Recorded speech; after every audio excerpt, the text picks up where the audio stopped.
안녕하세요. 저는 올해 67세 박영순이라고 합니다. 자식을 위해 평생을 바쳤는데 그 자식이 저를 이렇게 배신할 줄은 꿈에도 몰랐습니다. 아마 저와 비슷한 나이의 어머니들이라면 제 마음을 충분히 이해해 주실 것 같아요. 오늘 제가 겪은 끔찍한 일을 여러분께 말씀드리려고 합니다. 혹시 저와 같은 일을 당하는 분들이 없었으면 하는 마음에서 용기를 내어 이야기를 시작해 보겠습니다. 저는 남편을 일찍 여의고 홀로 아들 하나를 키웠습니다. 남편이 세상을 떠날 때 아들 민수가 겨우 10살이었어요. 그때부터 저는 정말 모든 것을 포기하고 아들만을 위해 살았습니다. 새벽 4시에 일어나서 시장에 나가 채소를 팔고 오후에는 남의 집 청소를 하러 다니며 하루도 쉬지 않고 일했어요. 아들이 학교에서 돌아오면 항상 따뜻한 밥을 해놓고 기다렸습니다. 비록 반찬은 단촐했지만 아들이 굶지 않게 하는 것이 제 유일한 목표였어요. 겨울에는 연탄을 아껴서 아들 방만 따뜻하게 해주고 저는 이불을 여러 겹 덮고 잤습니다. 여름에는 선풍기도 아들 방에만 틀어주고 저는 부채질을 하며 잠들곤 했어요. 아들이 중학교에 올라갈 때는 학용품 비며 교복 비며 돈이 많이 들었는데 저는 밤에 포장마차에서 설거지 아르바이트까지 했습니다. 손이 얼어서 감각이 없을 정도였지만 아들이 다른 친구들보다 부족하게 지내는 모습을 보고 싶지 않았어요. 아들이 원하는 운동화를 사주려고 한 달 동안 라면으로만 연명한 적도 있습니다. 고등학교 때는 더욱 힘들었어요. 대학 진학을 위해 학원비가 필요했는데 저는 새벽 배달 일까지 시작했습니다. 오토바이도 없어서 자전거로 신문 배달을 했는데 비 오는 날에는 정말 힘들었어요. 그래도 아들이 좋은 대학에 가서 성공하기를 바라는 마음 하나로 버텼습니다. 다행히 아들은 공부를 잘해서 서울의 괜찮은 대학에 합격했어요. 그때 정말 눈물이 났습니다. 지금까지의 고생이 모두 보상받는 기분이었거든요. 대학 등록금을 마련하기 위해 저는 살고 있던 집을 담보로 대출을 받았습니다. 그리고 아들의 생활비를 위해 더욱 열심히 일했어요. 대학교 4년 동안 저는 아들에게 용돈을 보내기 위해 하루도 쉬지 않고 일했습니다. 다른 친구들처럼 아르바이트를 하지 않고 공부에만 집중할 수 있게 해주고 싶었거든요. 아들이 가끔 집에 올 때마다 저는 며칠 전부터 준비해서 맛있는 음식을 해놓고 기다렸어요. 아들이 대학을 졸업하고 취업을 했을 때 저는 정말 자랑스러웠습니다. 대기업은 아니었지만 안정적인 회사에 다니게 되어서 이제 제 걱정은 덜었다고 생각했어요. 아들도 처음에는 매달 용돈을 보내주고 가끔 찾아와서 안부를 묻곤 했습니다. 그런데 아들이 결혼을 하면서부터 조금씩 달라지기 시작했어요. 며느리는 처음 만났을 때부터 저를 그리 반갑게 대하지 않았습니다. 예의는 지키지만 어딘지 모르게 거리감이 느껴졌어요. 아들에게 이야기해봤지만 아들은 그냥 성격이 조용한 거라며 대수롭지 않게 넘겼습니다. 결혼 후에는 아들이 집에 오는 횟수가 현저히 줄어들었어요. 명절에도 처가댁과 번갈아 가면서 오다 보니 1년에 몇 번 보기도 힘들었습니다. 그래도 저는 아들이 자신의 가정을 꾸리느라 바쁘다고 이해하려고 노력했어요. 손자가 태어났을 때는 정말 기뻤습니다. 산후조리원에 찾아가서 며느리와 손자를 보려고 했는데 며느리 어머니만 계시더라고요. 며느리는 피곤해 보였고 저는 오래 있으면 안 될 것 같아서 잠깐 손자 얼굴만 보고 나왔습니다. 그때 마음이 좀 서운했지만 며느리 입장에서는 친정어머니가 더 편할 거라고 생각했어요. 손자가 자라면서 저는 가끔 용돈도 보내고 장난감도 사서 보냈습니다. 하지만 손자를 직접 볼 기회는 많지 않았어요. 아들이 바쁘다는 이유로 자주 만나지 못했거든요. 그래도 저는 아들 가족이 잘 지내고 있다면 그것만으로도 만족했습니다. 시간이 지나면서 저는 나이가 들어가고 있었어요. 혼자 사는 집은 점점 넓게 느껴졌고 가끔 외로움도 느꼈습니다. 그래도 아들이 가끔 안부 전화라도 해주면 그것만으로도 힘이 났어요. 저는 아들에게 부담을 주고 싶지 않아서 힘든 내색은 하지 않았습니다. 몇 년 전부터 저는 무릎이 아프기 시작했어요.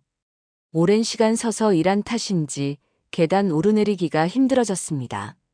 병원에 가니 관절염이라고 하더라고요. 약을 먹으면서 관리하고 있지만 예전처럼 활발하게 움직이기는 어려워졌어요. 그런 제 상황을 알게 된 아들이 어느 날 갑자기 찾아왔습니다. 오랜만에 보는 아들이 반가워서 이것저것 해주려고 했는데 아들이 진지한 표정으로 저에게 말을 꺼냈어요. 어머니가 혼자 지내시는 것이 걱정된다면서 앞으로 어떻게 지낼 생각인지 물어보더라고요. 저는 아직 혼자서도 충분히 잘 지낼 수 있다고 대답했습니다. 비록 무릎이 좀 아프긴 하지만 일상생활에는 큰 지장이 없다고 말했어요. 그런데 아들은 계속 걱정스럽다는 표정을 지으며 뭔가 계획이 있는 듯한 눈빛을 보였습니다. 며칠 후에 아들이 며느리와 함께 다시 찾아왔어요. 그때 아들이 저에게 놀라운 제안을 했습니다. 어머니께 효도 여행을 보내드리고 싶다고 하더라고요. 유럽 여행을 한 달 정도 다녀오시면 어떻겠냐면서 그동안 고생만 하셨으니 이제는 좋은 곳도 구경하고 맛있는 것도 드시라고 했어요. 저는 깜짝 놀랐습니다. 평생 동네를 벗어난 적이 거의 없는데 갑자기 유럽 여행이라니요. 아들에게 그런 여행비가 있는지도 궁금했고 혼자서 외국 여행을 갈 수 있을지도 걱정됐어요. 하지만 아들이 그렇게 효도를 하고 싶어 하는데 거절할 수도 없었습니다. 그런데 아들이 조건을 하나 달았어요. 여행을 가려면 여행자 보험도 들어야 하고 각종 수속도 밟아야 하는데 그러려면 재산 상황을 정리해야 한다고 하더라고요. 특히 집 같은 경우에는 비어 있으면 관리가 어려우니 여행 다녀올 동안 잠깐 팔아서 현금으로 만들어두는 것이 좋겠다고 했습니다. 저는 좀 이상하다고 생각했어요. 한 달 여행 가는데 왜 집까지 팔아야 하는지 이해가 안 됐거든요. 아들에게 물어봤더니 어머니 나이에는 언제 무슨 일이 생길지 모르니까 미리미리 정리해두는 것이 좋다고 하더라고요. 그리고 여행에서 돌아와서 마음에 드는 곳에 새로운 집을 구해드리겠다고 약속했습니다. 며느리도 옆에서 맞장구를 쳤어요. 요즘은 부동산 시장이 불안하니까 현금으로 가지고 있는 것이 낫다면서 어머니께서 여행 다녀오시는 동안 좋은 곳을 알아보겠다고 했습니다. 두 사람이 그렇게 말하니까 저도 그런가 보다 하고 생각하게 됐어요. 하지만 여전히 마음 한구석이 불안했습니다. 40년 넘게 살아온 집을 그냥 팔아버린다는 것이 쉽지 않았거든요. 그 집에는 남편과의 추억도 있고 아들을 키우며 만든 추억들도 가득했어요.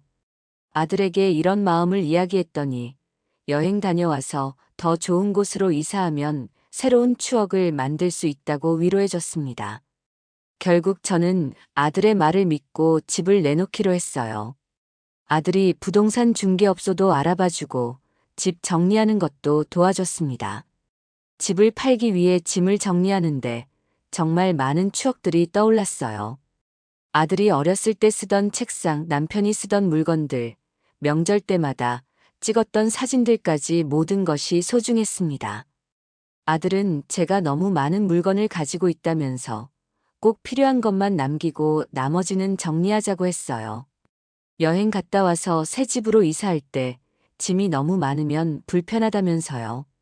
저는 아들 말이 맞다고 생각해서 대부분의 물건들을 정리했습니다.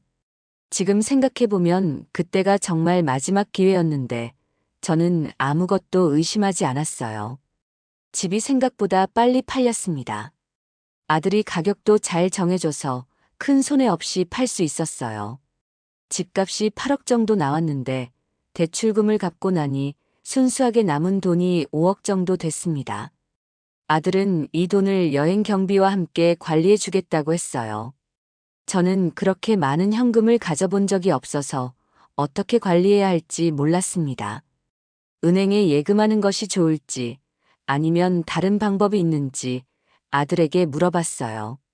아들은 자기가 투자도 좀 해봤고 재테크에 대해 아는 것이 있으니까 어머니 대신 관리해드리겠다고 했습니다. 그래서 저는 집 한 돈을 모두 아들에게 맡겼어요.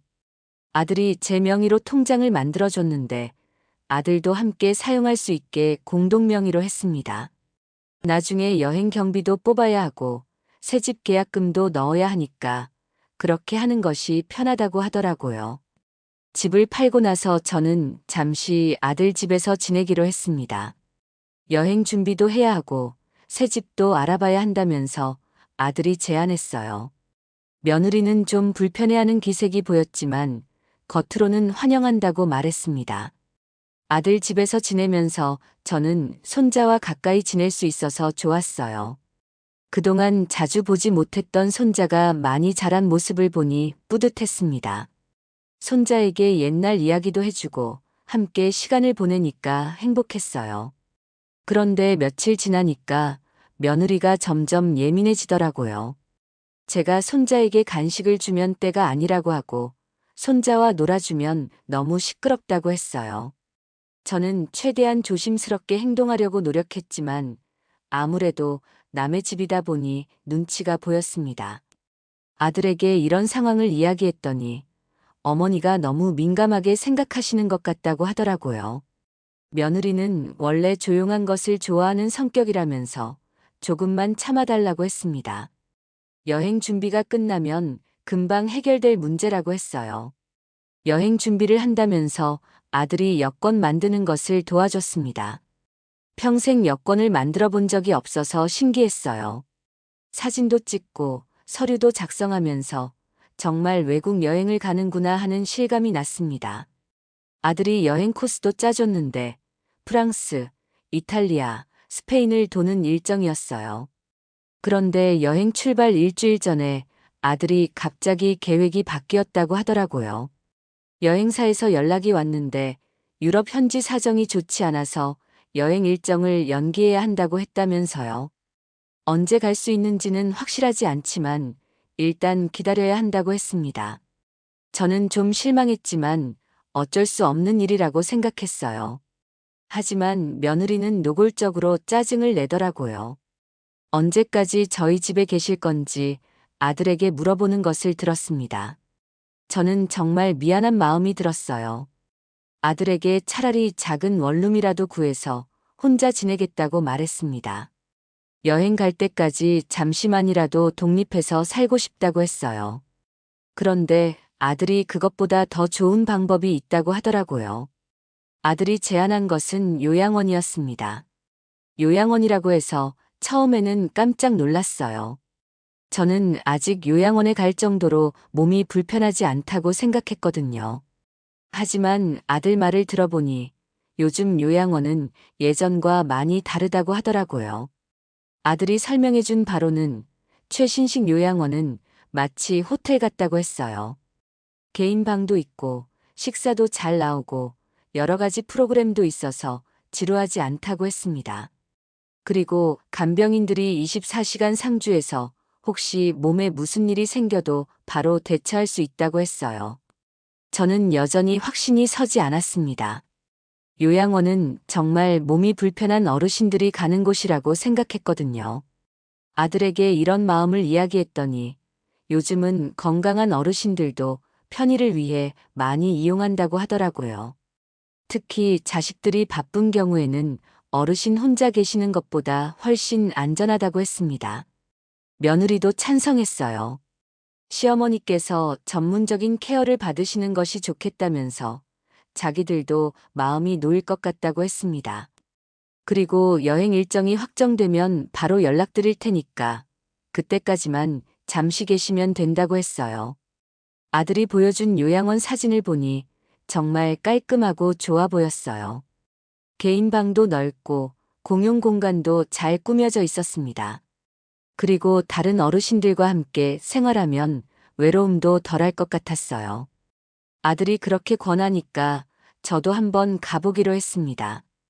요양원에 가는 날 아들이 차로 데려다 줬어요. 가는 길에 아들이 말하기를 요양원 생활이 마음에 안 들면 언제든지 연락하라고 했습니다. 그리고 주말마다 면회를 오겠다고 약속했어요. 저는 그 말을 믿고 마음을 편히 가졌습니다. 요양원에 도착해서 보니 생각보다 시설이 좋았어요. 원장님이 친절하게 설명해 주시고 제가 지낼 방도 보여주셨습니다. 방은 작지만 깔끔했고 화장실도 따로 있어서 괜찮아 보였어요. 다른 어르신들도 평화롭게 지내고 계시는 것 같았습니다. 아들이 입원 수속을 도와줬어요. 여러 가지 서류를 작성하면서 비용에 대해서도 이야기했는데 한 달에 200만 원 정도 든다고 하더라고요. 저는 좀 비싸다고 생각했지만 아들이 어머니 집 판 돈에서 낼 수 있으니까 걱정하지 말라고 했습니다. 첫 며칠은 요양원 생활에 적응하느라 힘들었어요. 아무래도 낯선 환경이다 보니 잠도 잘 안 오고 식사도 입맛에 안 맞았습니다. 그래도 간병인분들이 친절하게 도와주셔서 조금씩 적응해 나갔어요. 다른 어르신들과도 조금씩 친해졌습니다. 같은 또래의 할머니들이 많아서 이야기할 상대가 생겨서 좋았어요.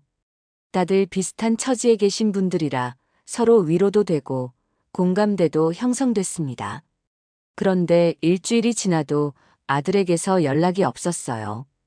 주말에 면회를 오겠다고 했는데 토요일도 일요일도 나타나지 않았습니다. 저는 아들에게 전화를 걸어봤지만 받지 않더라고요. 문자를 보내도 답장이 없었어요. 처음에는 아들이 바빠서 그런가 보다 하고 생각했습니다. 회사 일이 많을 수도 있고 손자 돌보느라 바쁠 수도 있다고 이해하려고 했어요. 하지만 며칠이 더 지나도 연락이 없으니까 점점 걱정이 되기 시작했습니다. 요양원 직원분에게 부탁해서 아들 집에 전화를 걸어봤어요. 그런데 전화번호가 바뀌었다고 나오더라고요. 이상해서 아들 회사에도 전화해봤는데 그 회사에는 그런 이름의 직원이 없다고 했습니다. 점점 불안한 마음이 커져갔어요. 요양원에 온 지 한 달이 지났는데도 아들은 나타나지 않았습니다. 여행 일정에 대한 연락도 없었고 새 집에 대한 이야기도 들을 수 없었어요. 저는 뭔가 잘못됐다는 것을 직감적으로 느꼈습니다. 요양원 사회복지사분에게 상황을 설명하고 도움을 요청했어요. 그분이 아들을 찾아보겠다고 하면서 여러 방법을 동원해 주셨습니다. 하지만 아들의 행방을 찾을 수 없었어요. 아들이 살던 집도 이미 다른 사람이 들어가 있었고 이웃들도 언제 이사 갔는지 모른다고 했습니다. 그제서야 저는 제가 완전히 속았다는 것을 깨달았어요.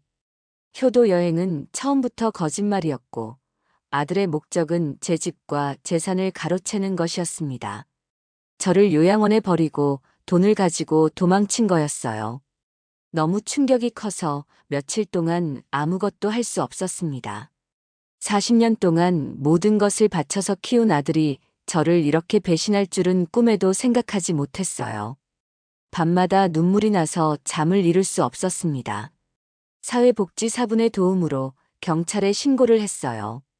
하지만 경찰에서는 아들이 합법적으로 재산을 관리하고 있는 것으로 보인다고 했습니다. 제가 자발적으로 돈을 맡겼고 통장도 공동 명의로 만들었기 때문에 사기로 보기 어렵다고 하더라고요. 변호사와도 상담을 해봤지만 비슷한 답변이었어요. 아들을 찾아서 돈을 돌려받으려면 민사소송을 해야 하는데 아들의 행방을 모르는 상황에서는 쉽지 않다고 했습니다.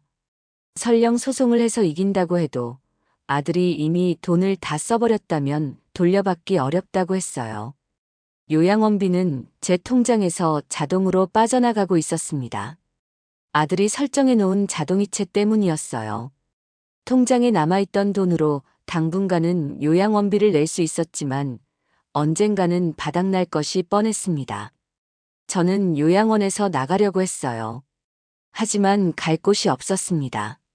집도 없고 돈도 없고 의지할 사람도 없었어요. 친척들은 다들 멀리 살고 있고 연락도 끊어진 지 오래됐습니다. 평생 아들만 바라보고 살았는데 그 아들이 저를 버린 거였어요. 다른 요양원 어르신들에게 제 사정을 이야기했더니 다들 안타까워하면서 위로해 주셨어요. 그런데 놀랍게도 저와 비슷한 일을 당한 분들이 몇 분 더 계시더라고요. 자식들이 재산을 가로채고 요양원에 버리고 간 경우들이었습니다. 한 할머니는 아들이 집을 팔아서 사업 자금에 쓰겠다고 해서 돈을 줬는데 사업은 하지도 않고 도박으로 다 날려버렸다고 하더라고요. 또 다른 할아버지는 딸이 남편 사업이 어렵다면서 돈을 빌려달라고 해서 전 재산을 줬는데 그 후로 연락이 끊어졌다고 했습니다. 이런 일들이 생각보다 많이 일어나고 있다는 것을 알게 됐어요. 나이든 부모의 재산을 노리는 자식들이 의외로 많다는 것이 충격적이었습니다. 그리고 저처럼 자식을 믿고 모든 것을 맡겼다가 당하는 어르신들이 많다는 것도 슬펐어요. 요양원에서 지낸 지 3개월이 지났을 때 통장 잔고가 거의 바닥나가기 시작했습니다. 요양원에서는 비용을 내지 못하면 나가야 한다고 통보했어요. 저는 정말 막막했습니다.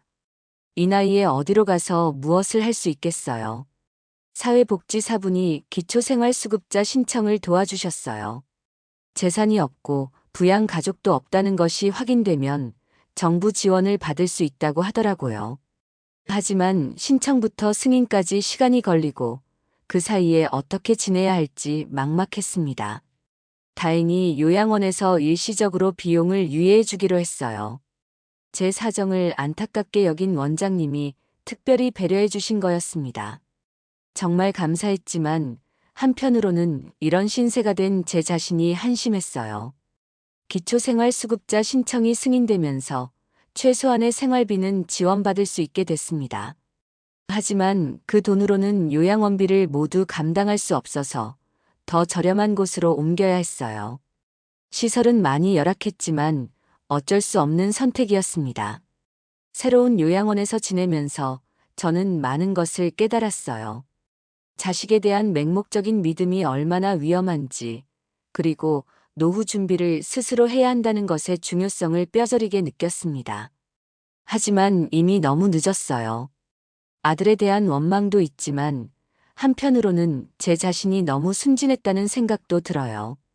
집을 팔 때부터 뭔가 이상하다고 느꼈으면서도 아들을 의심하지 않았던 제가 바보였습니다. 아들의 말만 믿고 모든 것을 맡긴 것이 가장 큰 실수였어요. 하지만 그래도 저는 아들이 언젠가는 돌아올 거라고 믿고 있어요. 40년 동안 키운 정이 그렇게 쉽게 사라질 수는 없을 거라고 생각합니다. 아마 지금은 잘못을 저질렀다는 것을 알면서도 부끄러워서 나타나지 못하는 것일지도 몰라요. 손자가 그리워요. 이제 많이 자랐을 텐데 할머니를 기억이나 할까요? 아들이 저에 대해서 어떻게 이야기했을지 궁금합니다. 할머니가 어디 갔다고 했을까요? 아니면 아예 저에 대한 이야기를 하지 않았을까요? 요양원에서 만난 다른 어르신들과 이야기를 나누면서 위로받고 있어요. 다들 비슷한 아픔을 가지고 계셔서 서로를 이해해 줄 수 있습니다. 가끔은 옛날 이야기를 하면서 웃기도 하고 때로는 함께 울기도 해요. 젊은 자원봉사자들이 가끔 요양원에 와서 어르신들과 이야기를 나누곤 해요. 그분들에게 제 이야기를 하면 정말 안타까워하시면서 위로해 주십니다. 그리고 이런 일이 다시 일어나지 않도록 다른 어르신들에게도 조심하라고 알려주겠다고 하시더라고요. 저는 이제 76세가 됐어요. 아들을 마지막으로 본 지 3년이 지났습니다. 그동안 아들에 대한 소식은 전혀 듣지 못했어요. 어디서 무엇을 하며 살고 있는지, 손자는 잘 자라고 있는지 궁금하지만 알 수 있는 방법이 없습니다. 가끔 TV에서 저와 비슷한 사연이 나올 때가 있어요. 자식에게 재산을 뺏기고 버림받은 노인들의 이야기를 보면 제가 혼자가 아니라는 것을 느끼지만 한편으로는 더 슬퍼집니다. 이런 일들이 우리 사회에 너무 많이 일어나고 있다는 것이 안타까워요. 제가 이 이야기를 하는 이유는 저와 같은 일을 당하는 분들이 더 이상 없었으면 해서예요. 아무리 자식이라도 재산 관리는 신중하게 해야 하고 모든 것을 맡기기보다는 전문가의 도움을 받는 것이 좋을 것 같아요. 그리고 혹시 자식에게 속아서 재산을 잃으신 분들이 계시다면 너무 자책하지 마세요. 부모가 자식을 믿는 것은 당연한 일이고 잘못은 그 믿음을 악용한 자식에게 있어요. 저도 처음에는 제 자신을 너무 원망했지만 이제는 조금 마음을 다독이고 있습니다. 남은 생이 얼마나 될지 모르겠지만 저는 이곳에서 다른 어르신들과 함께 평화롭게 지내려고 해요. 비록 제가 원했던 노후 생활은 아니지만 그래도 감사한 마음을 갖고 살려고 노력하고 있습니다. 아들에 대한 마음은 복잡해요. 미워하려고 해도 40년 동안 키운 정이 쉽게 사라지지 않고 용서하려고 해도 받은 상처가 너무 깊어서 어려워요. 그래도 언젠가는 마음의 평화를 찾을 수 있을 거라고 믿고 있습니다. 손자에게 전하고 싶은 말이 있어요. 할머니는 여전히 너를 사랑하고 있다고, 그리고 내가 건강하고 행복하게 자라기를 바란다고 말이에요. 비록 만날 수는 없지만 할머니는 항상 너를 생각하고 있다고 전해주고 싶어요. 제 이야기가 너무 길었나요?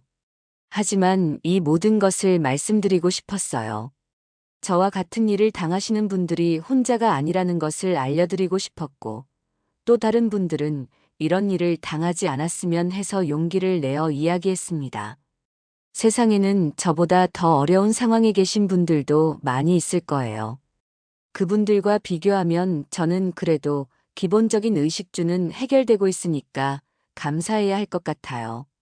앞으로 남은 시간 동안은 원망보다는 감사하는 마음으로 살아가려고 합니다. 이 이야기를 들어주셔서 정말 감사합니다. 오랫동안 마음속에 담아두었던 이야기를 이렇게 털어놓으니까 조금은 마음이 편해지는 것 같아요. 저와 비슷한 처지에 계신 분들에게 조금이라도 위로가 되었으면 좋겠고, 다른 분들은 이런 일을 겪지 않으셨으면 좋겠습니다.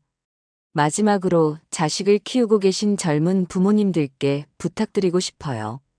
아이들에게 돈보다 더 소중한 것들을 가르쳐 주세요. 효도가 무엇인지, 가족의 의미가 무엇인지 제대로 알려주세요. 그래야 저와 같은 비극이 반복되지 않을 거예요. 지금 이 순간에도 어디선가는 저와 같은 일을 당하고 계신 어르신들이 있을 거예요. 그분들이 너무 절망하지 않으셨으면 좋겠고, 작은 희망이라도 가지고 살아가셨으면 좋겠습니다. 우리는 혼자가 아니니까요. 그리고 혹시 제 아들이 이 이야기를 듣게 된다면 한 가지만 말하고 싶어요. 엄마는 아직도 너를 기다리고 있다고, 그리고 내가 돌아온다면 모든 것을 용서할 수 있다고 말이에요. 비록 돈은 다 잃었지만 엄마의 사랑만은 변하지 않았어요. 정말 긴 이야기를 끝까지 들어주셔서 감사합니다. 이 이야기가 누군가에게는 경고가 되고 누군가에게는 위로가 되었으면 좋겠어요. 그리고 우리 모두가 조금 더 따뜻한 세상에서 살 수 있기를 바랍니다.